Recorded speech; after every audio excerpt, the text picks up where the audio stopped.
Takashi wasn't a stranger to hardship. Life had dealt him a rough hand from the start. He knew loss, betrayal, and the sting of loneliness all too well. It was a Tuesday.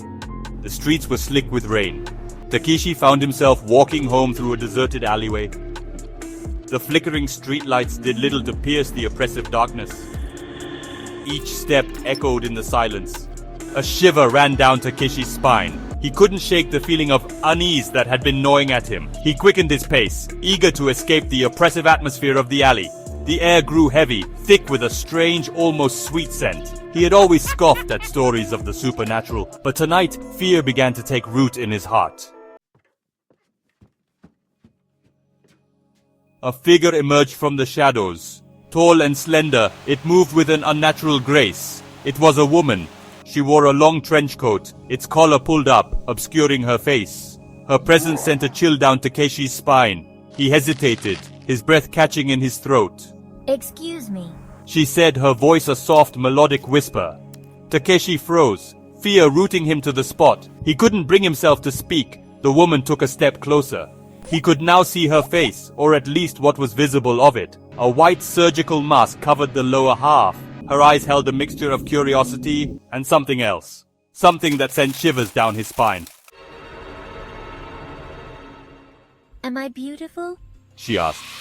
Her voice was closer now, sending a fresh wave of fear through Takashi. He knew that voice, that question.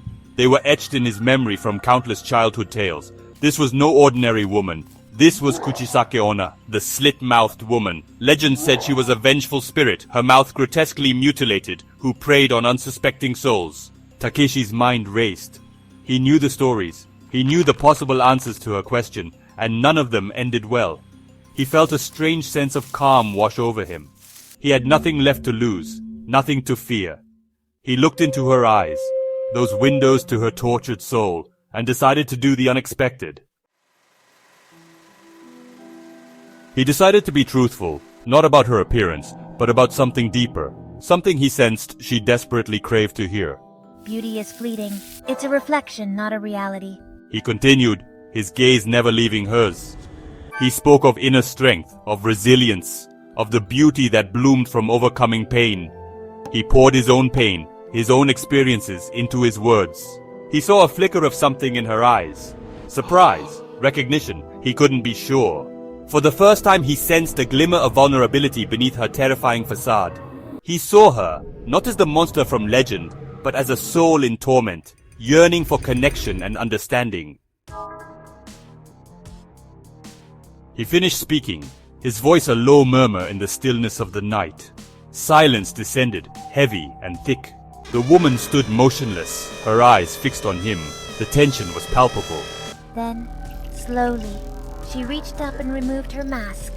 Takashi braced himself for the horrific sight he expected, but she was gone, vanished into thin air. The only sound was the relentless drumming of the rain. Takashi stood there for a long moment, the weight of the encounter settling upon him. He had looked into the abyss and found not a monster, but a reflection of shared human pain.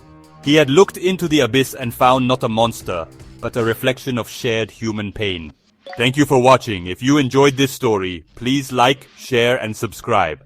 Until next time, stay curious and keep exploring the unknown.